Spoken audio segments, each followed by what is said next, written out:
کشتی دو شخصیت، پشمک و همراه سگ کوچولوی قرمز. نگاه کنید، پشمک خاکشو گرفته، بله بله گوشیشو میگیره.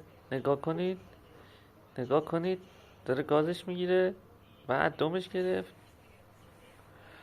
پرید دوباره روش، نتونست که از حریف بگذره.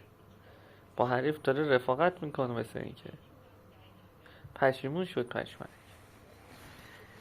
پشمک پشیمون میشه، دوباره حمله میکنه. بله بله نگاه کن چه بغلش کرده